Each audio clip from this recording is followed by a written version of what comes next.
Okay, headlight update. Yep, the clear coat's coming off.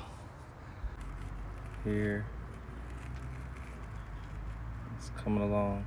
And also, on this side, you can see the clear coat coming off. As far as the lights are concerned, see this one works fine. And here, Lexus L not working. Here we go again. Okay. Hazards work. So my signals and turning signals work perfectly fine.